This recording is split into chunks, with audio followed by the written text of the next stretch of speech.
देखिए, अदालत का यहाँ तक सवाल है, ये तो पहले से ही चला आया है। अदालत में केस जाने के बाद बाप दादे ख़त्म हो जाते हैं, केस ख़त्म नहीं होते हैं। ये बाबा बैठे हैं, ये आजीवन कोर्ट चलते हुए गए, मतलब आज भी इनके पास नोटिस है कोर्ट का। जीवन निकल गया, 90 साल की उम्र में आज तक किसी ने न्याय नहीं दिया इनको। कुछ उम्मीद नहीं, हमारे साथ कोई न्याय नहीं हुआ, गलत हुआ। मेरे लड़के को किसी ने मार के नदी में फेंक दिया और मतलब 3 रोज से घर से वो गया था। मैं ढूंढती फिरी पूरे गांव में, किसी ने यूँ बोला क्या नाम से कि तुम थाने चले जाओ। फिर मैंने उनके नाम भी बताए 2-3 के, पर बाकी कुछ भी नहीं हुआ, मुझे अन्याय नहीं मिला।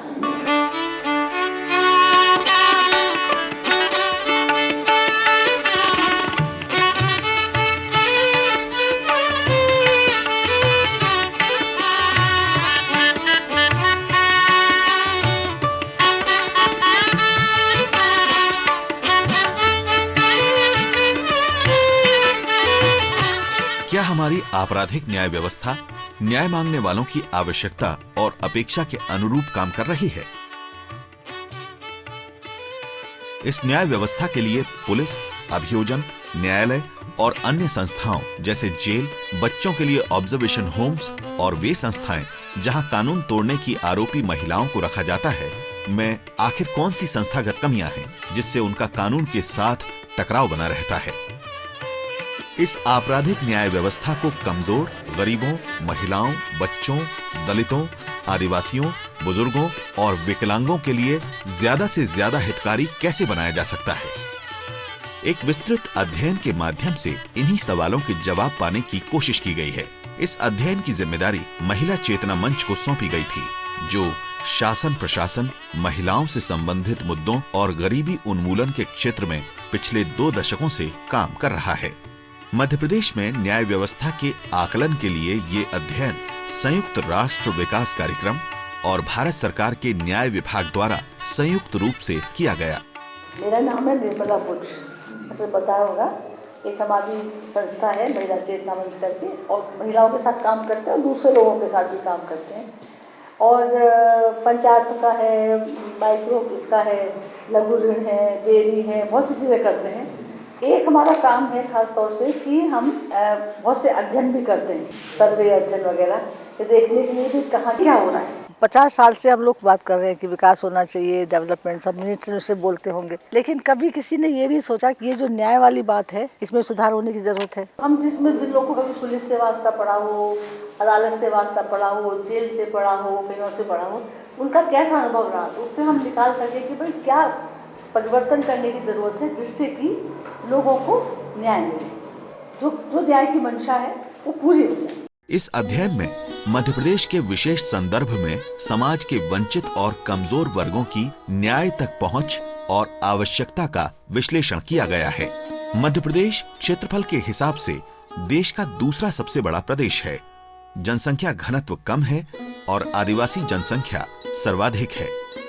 वर्ष 2006 में राज्य में अनुसूचित जातियों के विरुद्ध 4214 अपराध दर्ज हुए, जो उनके विरुद्ध देश भर में हुए अपराधों का 15.6% है। इसी प्रकार अनुसूचित जनजातियों के विरुद्ध 1498 अपराध दर्ज हुए हैं, जो देश में अनुसूचित जनजातियों के विरुद्ध हुए अपराधों के 1/4 से ज्यादा हैं। इसी वर्ष देश भर में बलात्कार, छेड़छाड़ और बच्चों के साथ जबरदस्ती के सबसे ज्यादा प्रकरण भी मध्य प्रदेश में हुए हैं। हालांकि ये आंकड़े आपराधिक न्याय व्यवस्था के लिए चुनौती उत्पन्न करते हैं, लेकिन राज्य में न्याय देने की प्रक्रिया के कुछ सकारात्मक नतीजे भी हैं, जैसे लंबित प्रकरणों की कम संख्या और राष्ट्रीय स्तर पर तुलनात्मक रूप से दंडित होने वालों की अधिक संख्या। इस अध्ययन में मध्य प्रदेश के 10 जिलों बैतूल, भोपाल, छतरपुर, धार, देवास, जबलपुर, नीमच, मुरैना, मंडला और रीवा में आपराधिक न्याय व्यवस्था की दक्षता और प्रभावशीलता का आकलन किया गया है। ये जिले राज्य के बुंदेलखंड, बघेलखंड, महाकौशल, मध्य भाग, उत्तरी भाग और आदिवासी क्षेत्रों के प्रतिनिधि जिले हैं। इन जिलों में आपराधिक न्याय व्यवस्था से संबंधित विभिन्न मुद्दों पर समूह चर्चाओं की श्रृंखला आयोजित की गई, जिनमें न्याय चाहने वाले 480 लोगों ने भाग लिया और अपनी चिंताओं को निर्भीकता से सामने रखा। इसमें कुछ नहीं, कुल मिला के गरीब जनता परेशान है, बड़े लोग अच्छे आराम से तो आते हैं ना कचहरी में तो ज़्यादातर तारीखें ज़्यादा मिलती हैं, काम कम होते हैं। न्यायालय में कहीं वहाँ न्याय हो कि आज के समय में जुर्म करने वाला छूट जाता है और जुर्म नहीं करता वो परेशान जाता है। हाँ, कुछ भी नहीं होता है, कोई सुनने को तैयार नहीं, वहाँ तो रुपये चाहिए, रुपये। मतलब रिपोर्ट लिखवाने जाओ तो पैसा दो, जिसके खिलाफ लिखवा वो पैसा दो, दोनों को पैसा देना पड़ता है, इसलिए आपस में निपटना ज़्यादा सही समझते हैं। मेन बात एक ही है, सुनाई आज भी हो रही है, सब कुछ हो रहा है, लेकिन हो उसी की रही है जिसकी चलती है। हर व्यक्ति अपने लिए न्याय प्राप्त करना चाहता है और उस न्याय प्राप्त करने के लिए उसको सबसे सस्ता और सुलभ साधन है पुलिस। पुलिस की कार्यप्रणाली ऐसी है कि आपको एक बार पुलिस स्टेशन में जाकर केवल रिपोर्ट करना होता है, बाकी सारा कार्य आपके लिए पुलिस स्वयं करती है। पुलिस में जब भी संज्ञेय अपराध की सूचना आती है, कॉग्निजेबल ऑफेंस की रिपोर्ट आती है, तो पुलिस का ये दायित्व है, उस थाना प्रभारी का दायित्व है कि उसकी रिपोर्ट लिखी जाए। यदि वह रिपोर्ट लिखने से मना करता है तो वह 154(3) CRPC के तहत उस जिले के पुलिस अधीक्षक को शिकायत कर सकता है और पुलिस अधीक्षक देखेंगे कि उसकी रिपोर्ट लिखी जाए। लेकिन प्रायः पुलिस अपना ये कानूनी कर्तव्य निभाने में असफल रहती है। उसकी न रिपोर्ट लिखती और न ही प्रथम सूचना रिपोर्ट की प्रति उपलब्ध कराती है। पुलिस में भला आदमी तो कंप्लेंट करने की हिम्मत कर ही नहीं सकता। अच्छा, उसको तो जैसे वो फरियाद करने गया तो उसको तो पहले ही फरियादी बना के वो नीचे बैठने का, अगर कुर्सी नहीं है तो वो नीचे जाके बैठे। उसके साथ कोई ढंग का व्यवहार ही नहीं होता कि वो फरियादी है। फिर पुलिस की जब मर्जी है तब जिस ढंग की कंप्लेंट हुई, और कोई जो गरीब आदमी है जिसका कोई सोर्स नहीं है, सामने वाले मजबूत आदमी के खिलाफ में उसको कंप्लेंट कराना बहुत टेढ़ा काम। रिपोर्ट लिखाने जाए तो पहले तो पुलिस ही चेक पैसे दो, और दूसरी बात फिर क्या है कि पैसे दे दो तो रिपोर्ट लिखा जाती है, जब तक जाओ घूमो फिरो। ये बात है, पैसा लगेगा तो दर्ज होगी। वह पुलिस में जाती है तो अभी ये 5-6 साल से मैं नहीं जा रही, कुत्ता सर के भगा देते हैं। पैसे से सब धारा ऊंची नीची हो जाती है। हाँ, जब व्यक्ति को मारा और अस्पताल में भर्ती और उसका अभी तक कुछ नहीं हुआ तो मतलब समझो आप। ये सच है क्या? तब तक पुलिस वालों को टेबल के नीचे से खिदमत नहीं करोगे तब तक FIR नहीं कटती, चाहे भले कितना भी पीड़ित हो। लोगों का कुछ और भी कहना है। दहेज विरोध में जो भी पीड़ित होता है, जिसकी भी खिलाफ रिपोर्ट लिखाई जाती है तो पुलिस सबके नाम ले लेती है, सामने वाला सबके नाम ले लेता है और पुलिस पूरे परिवार को मुलजिम घोषित करते हुए गिरफ्तार कर लेती है। ये गलत है। पुलिस बिना छानबीन करे पूरे घर भर को बंद कर देती है। पुलिस को चाहिए कि पहले तफ्तीश करे, उसके बाद कार्रवाई करे।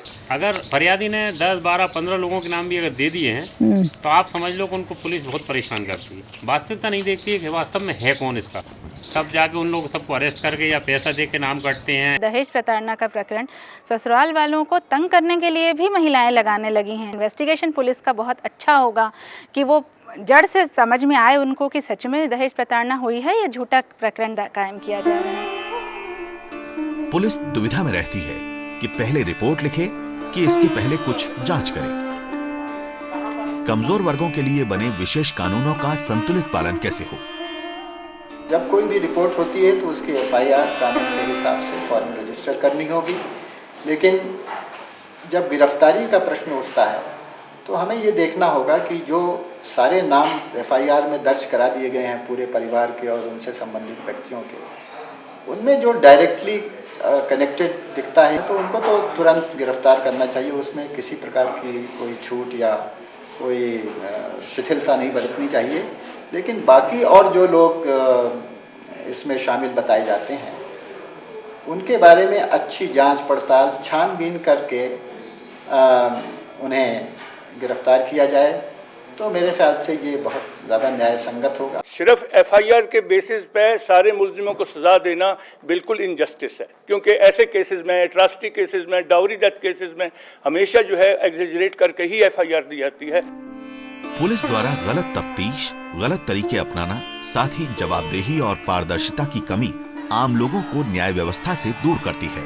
आम आदमी का पुलिस से भरोसा उठने लगता है। न्याय व्यवस्था तक उनकी पहुंच सुनिश्चित करने और कमजोर तथा वंचित लोगों के अधिकारों की सुरक्षा करने में पुलिस नाकाम रहती है। पुलिस जब कोई भी केस बनाती है अनुसूचित जाति के मामले में, इतना कमज़ोर केस बनाती है कि आप पिछले 10 साल के या 20 साल के आप केस उठा के देख लेंगे माननीय न्यायालय में, उन केसों का जो अभियोजन की तरफ से जो पैरवी होना चाहिए वो पैरवी बहुत अच्छे तरीके से नहीं होती। लोगों से उम्मीद की जाती है कि वे पुलिस की मदद करें, लेकिन कई बार लोगों को उनकी जानकारी के बिना ही गवाह बना लिया जाता है। अब दरोगा ने बोल दी बुला के, ऐसे हम जा रहे हैं उधर से बुला के बोल दी कि आसान कर दो, तो कौन मना करना पड़ेगा। कहीं छट्टा हट्टा लगाना पकड़ लिया आदमी को और थाने पर ले गए। थाने पर मेरा नाम लिखा दिया कि रतन गवाह, थाने पर आके दे गया कि इसी का सामने पकड़ा मुझे। गवाह को तो सब पता ही नहीं पड़ता कि हम गवाही में लिखे हैं। जब उनको पता पड़ता तब जो है स्थान ला दी है, तब जानकारी करते हैं कि हम खाई में ना, तब जो कोर्ट बता देगा आपको जो है गवाह में लिखे हैं। ये 5 साल पहले घटना हुई थी यहाँ पे, और वो मैं तो पापा बोलिए क्या होता, फिर पूरी फाइल निकाली, फिर उसने चौकट्टा पे जाते नहीं जाते तो उनका टोकर का नाम हार लिख देते थे। तो मैं वो बोलते कि मैं तारीख में जाना, तो मैं 2000 थानेदार मैंने बोल दिया था कि देखो तो हमारा नाम मत लिखा करो। उनका समय भी खराब होता है, पैसा भी जाता है और जिल्लत अलग झेलना पड़ती है। मेरा सम्मान आए, मेरी तबीयत खराब थी तो नहीं जा पाए, वारंट वगैरह ये सब आते रहे। और एक दिन 10-1 बजे रात को नायब आया, मेरे लिए ले गया और ऐसी हालत कि आज मरूंगा कल। मैंने साहब क्या बात है? तो कब देखो शोर का सर बता भी नहीं, मेरा मूड पता नहीं कि काय का जो पकड़ के लाए हो का बात है का बात नहीं। तो आजकल तो अगर कोई मर भी रहा हो और मार भी रहा है तो उसके तरफ भी नहीं देखना चाहिए। दबाव में गवाह पलट जाते हैं, भले ही वे स्वयं पीड़ित हों। वे जो भी जात तो साथ में गवाह गिलाने, तभी जो कह रहे थे कि जुकू गवाह रहे तो जान से मार दें। गवाह गए थे तो उन्हीं की तरफ बोले, हाँ वो बदल गए थे हमारी तरफ के, हमने नहीं देखो। गवाही दिलवाए हम लोग तो किससे दिलवाए, कोई देने के लिए तैयार नहीं। अब वही है, वो कहते हैं कि अगर कोई गवाही देगा तो हम उसको भी खत्म कर देंगे। भाई के कारण कोई गवाही नहीं देता। मेरी तरफ कोई गवाही बारी नहीं है, सब कोई मतलब सभी पता है, मना कोई बोल ही नहीं रहा। क्यों नहीं बोलते? डरा रहा है सब। जो सिस्टम है उसमें गवाह को सुरक्षा देने का कोई प्रावधान नहीं है। अपराध को सिर्फ पीड़ित के विरुद्ध नहीं बल्कि राज्य के विरुद्ध देखा जाता है। ये राज्य की जिम्मेदारी है कि वो अभियोजन चलाए।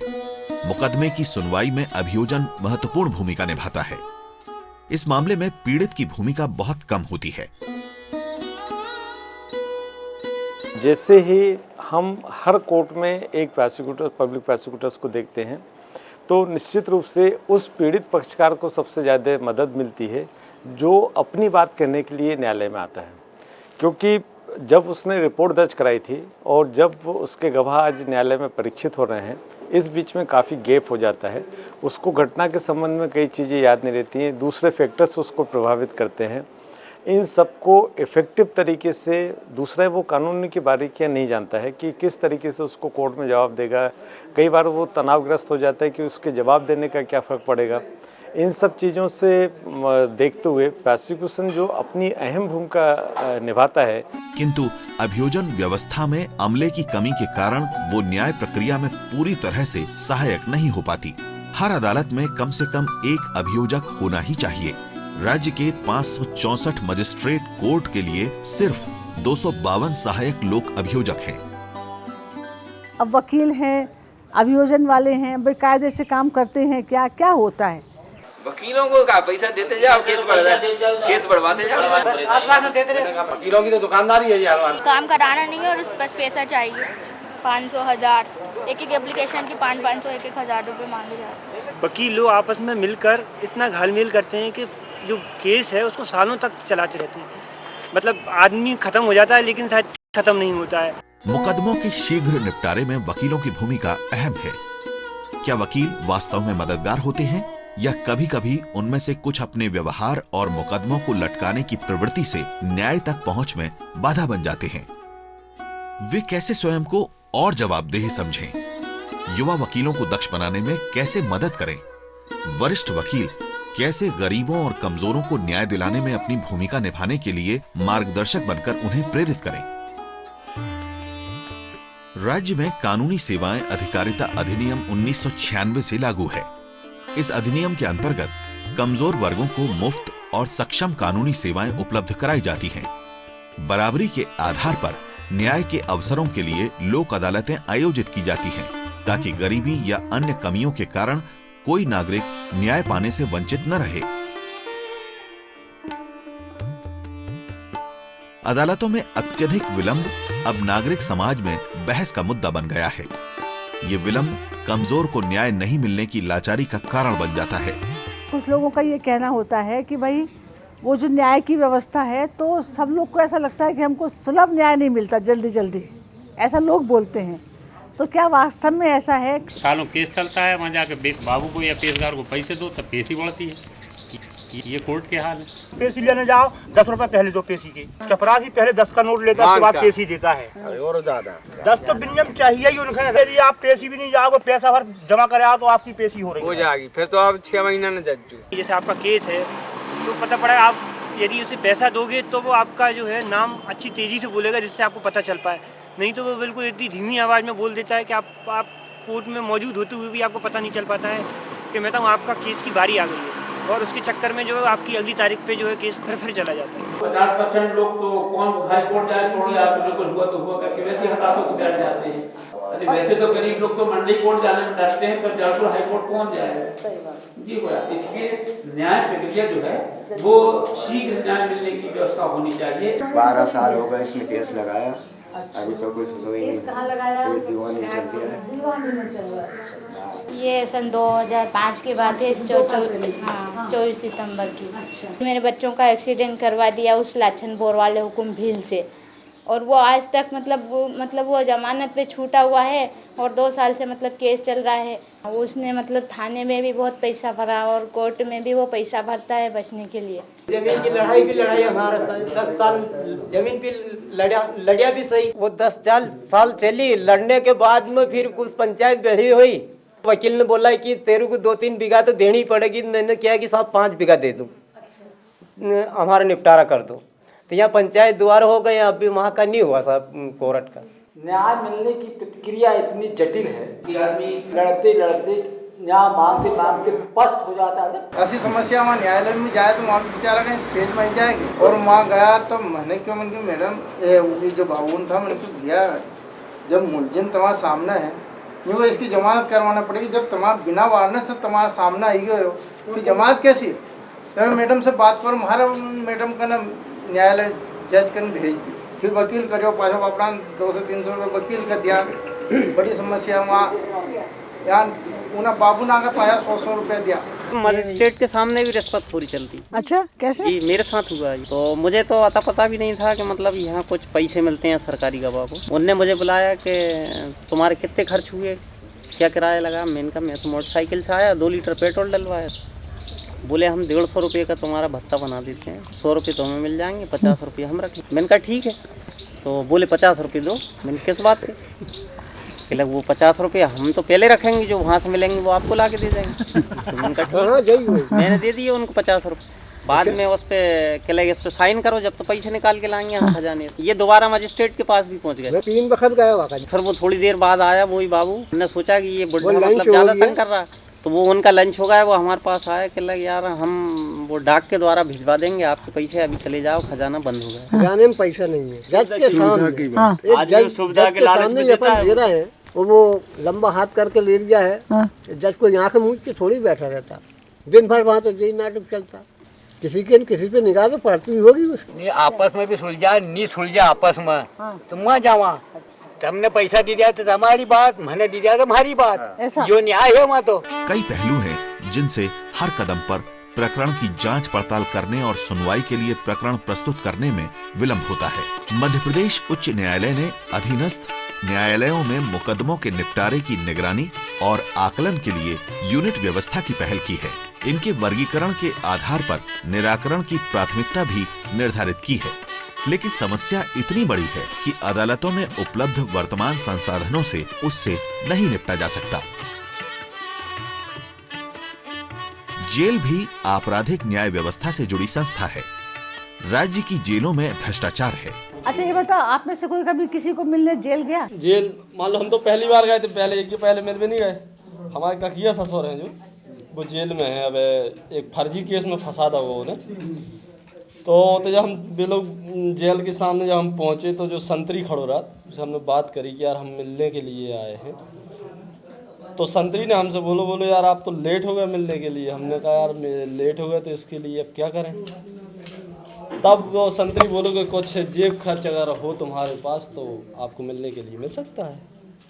हमने कहा ठीक है भैया, कितना रुपया लगेगा? तो बोलता है 50 रुपये, मैं आपको मिलवा दूंगा। चलो ठीक है भैया मिलवा दो। जब हम मिलवे के लाने अंदर मान लो प्रवेश कर रहे थे पास में गेट के, तब होते से एक अंदर से मान लो एक पुलिस कर्मचारी और आओ बोलो 50 और एक्स्ट्रा लगे हमारे लाने। बे तो संतरी के हो गए आपके दरवाजे के बाहर आवे के, लेकिन 50 जी लगे। हाँ तब 100 रुपया लगे थे तब हमें मिलवे के लाने। नौगांव जेल में मिलो तो मिलवे के लाने ज़्यादा से ज़्यादा 3 मिनट बस। एक पहले गए थे उत्तर प्रदेश से गए थे मिलने के लिए महोबा जेल, 100 रुपये भी है हमारे। हाँ तो ओते भी 100 रुपया लगे थे, लेकिन ओते 5 मिनट में लगाओ तो और अंदर जाके जेल में बैठे रहते एक चबूतरा में। तो MP से UP में हमें 2 मिनट की सुविधा ज़्यादा मिली थी 100 रुपया में। आज जो मुलाकात करे आए वो कल जे गए तो फिर मुलाकात नहीं मिलेगी। अगर पैसे का कोई काम नहीं हो रहा और यदि पैसा नहीं तो काम भी नहीं हुआ। पैसा लगे काम तो भी हुए। डोनेशन देना पड़ता है, देना पड़ता है वहाँ पुलिस वालों को। 10 रुपए टाइम के टाइम में भी तो आपसे 10 रुपए लेगा वो। 100, 125, 150, 200 जो मांग ले वो देना पड़ता है। पैसे अगर दो तो संडे को भी मिलने देते हैं, पैसे जरूरी।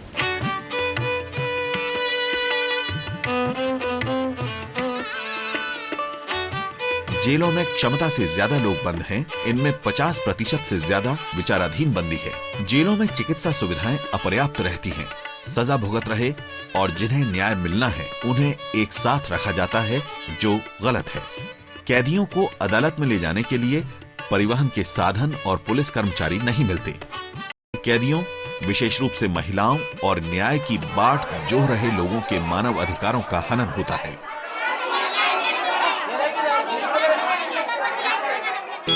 राज्य में कानून के उल्लंघन में फंसने वाले बच्चों के लिए बने 18 ऑब्जर्वेशन होम्स अमले और सेवाओं की कमी से जूझ रहे हैं। यहाँ अभागे बच्चों के मानव अधिकारों के संरक्षण की कोई सोच नहीं है।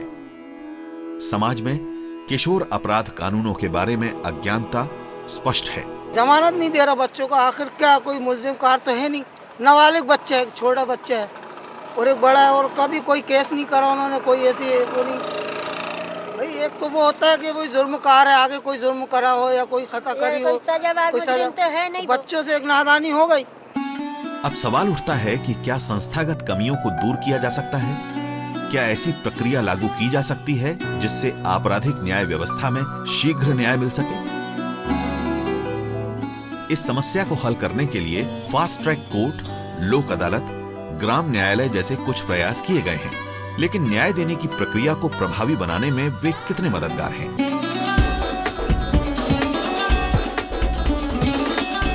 कभी ऐसा कुछ होता है कि कोई आके वैसे आपका कोई कार्यक्रम यहाँ पे किसी विभाग का होता है, कहते हैं जिसको कानूनी साक्षरता के प्रोग्राम, हर जिले में एक विधिक सहायता का प्रकोष्ठ है, तो इस क्षेत्र में कभी कोई आया बताने के लिए? विधिक सहायता वाले जो डिपार्टमेंट विधिक सहायता का है वो कभी भी गांव में आज तक कभी कोई कैंप नहीं लगा हमारे किसी भी स्तर पर। नहीं हमने देखा ही नहीं। कैंप होना चाहिए, कैंप होना चाहिए, इनकी तो जरूरी हमारी विधिक सहायता वालों का है। गरीब उसका है तो उसको मतलब वो लीगल एड होता है, वहाँ से वकील मिलता है फ्री। जो फ्री फंड के वकील होते हैं उन पर विश्वास नहीं है कि वो हमारा कमीशन लेके दूसरे की तरफ हो जाते हैं, उस पर विश्वास नहीं है, दूसरी पार्टी से मिल जाते हैं।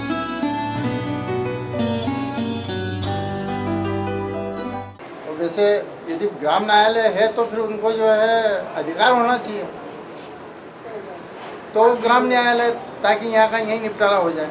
होता क्या है कि उसमें क्या पब्लिक जो निम्न स्तर के पब्लिक जो लोग हैं वो चुने हुए हैं, जानकार है, तो उनकी बात को कोई अहमियत नहीं देना चाहता, उनकी कोई कीमत नहीं समझता। उसकी अपेक्षा तो जो गांव की पंचायत बिठाल के वो ज्यादा सुरक्षित, वो सुलझ जाती है बात। छोटे मोटे प्रकरण जैसे आपस में कोई लड़ाई झगड़ा हो गया या कुछ भी, तो पहले तो पुलिस में जाता है, पुलिस से उसका बन के और फिर चालान हमारे पास आता है। अच्छा। वो ग्राम न्यायालय तक आने ही नहीं देती। पुलिस कैसे निपटाती है? अब उनको वहाँ माल मिल जाता है, और क्या, सब लोग यही कहते हैं। उनकी दुकान पे ही निपटाते हैं। दोनों पार्टी को मिला करके निपटा देते हैं। अच्छा अच्छा। टिकट लगे के दोनों से ले लिया और दोनों राजीनामा करवा दिया। जाहिर है ये अतिरिक्त प्रयास औपचारिक न्यायालयों द्वारा शीघ्र निष्पक्ष न्याय दिलाने की प्रक्रिया के विकल्प नहीं हो सकते। आपराधिक न्याय व्यवस्था की एजेंसियों जैसे पुलिस, अभियोजन, जेल और अदालतों के बीच समन्वय नहीं होने से भी आपराधिक मामलों में कार्रवाई नहीं हो पाती और न्याय मिलने में विलंब होता है। संस्थागत स्तर पर अपर्याप्त मानव संसाधन, अधोसंरचना और वित्तीय संसाधन के कारण ये समस्या और भी विकराल हो जाती है। आपराधिक न्याय व्यवस्था से जुड़े लोगों का मत है कि समग्र दृष्टिकोण के साथ इसे देखने की जरूरत है ताकि समय पर निष्पक्ष न्याय मिले और ऐसी व्यवस्था बने जिसमें नतीजे मिले।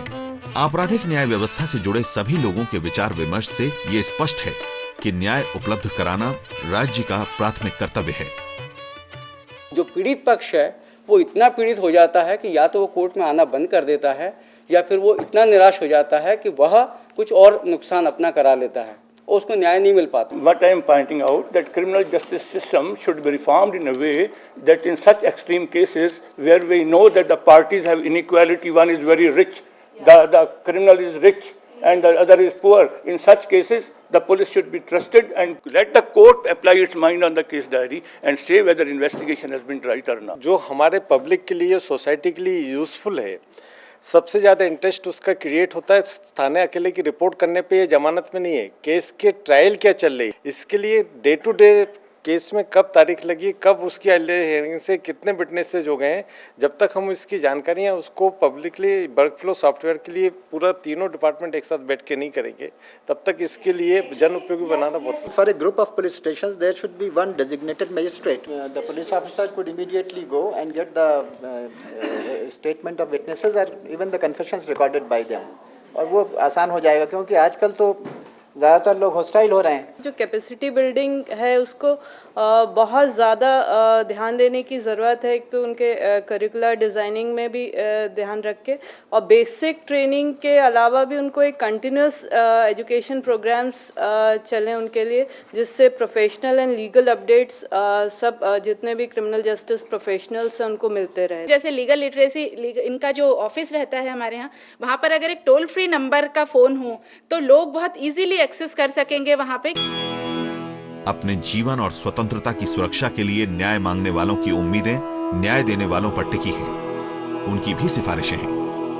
केस को श्रेणीवार बांट दिया जाए, A grade, B grade, C grade, और ए ग्रेड को 4 साल, बी ग्रेड को 3 साल, सी ग्रेड को 2 साल या इस ढंग से करके उसमें लिमिट होना चाहिए कि इस ढंग की प्रक्रिया में इतने साल न्याय मिलने में लगना चाहिए, इससे ज्यादा नहीं लगना चाहिए।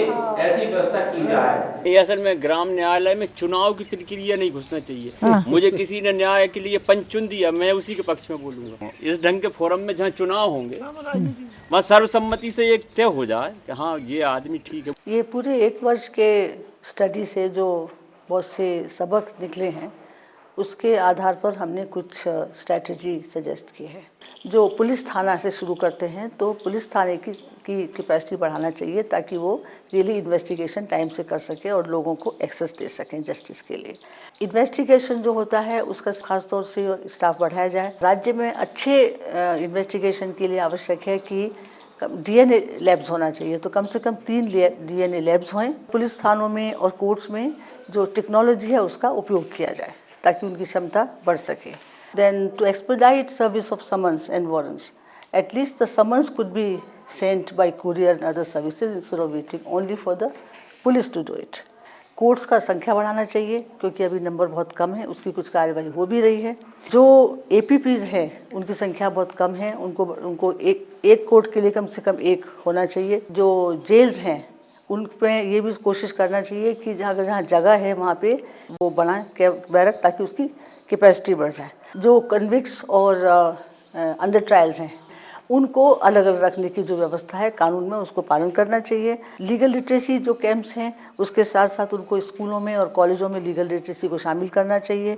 Radio and TV program should be interactive through the legal literacy के रियली हैव लार्जर आउटरीच। जो सिविल सोसाइटी ग्रुप्स हैं they should have trained paralegal staff जिससे कि लोगों को लीगल सहायता दिखा सकें और दे शुड सी दैट लोग जो हैं उनको न्याय मिल सके, जिसमें वो सहयोग करें। There should be training programmes of skill development of anganwadi workers, village चौकीदार्स, local school teachers and other people, so that they can really help at the local level to access justice.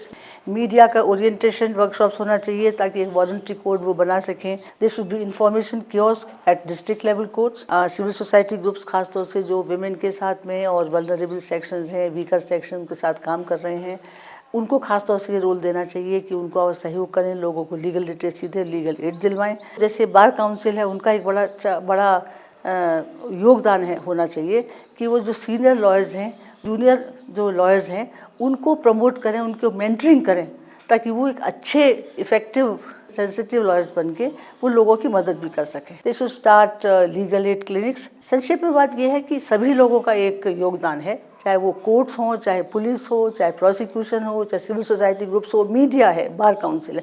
ये सब लोग अगर इस तरह से काम करेंगे कि न्याय मिले, तो न्याय नेचुरली ज़्यादा इफेक्टिव हो सकता। क्या हमारी संस्था आधारित आपराधिक न्याय व्यवस्था के मॉडल को लोकोन्मुखी बनाया जा सकता है?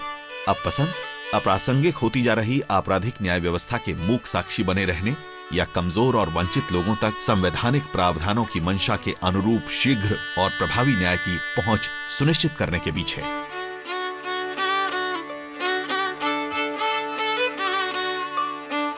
कमजोर और वंचितों की पहुंच न्याय तक हो सके, इसमें हम सब की भूमिका है।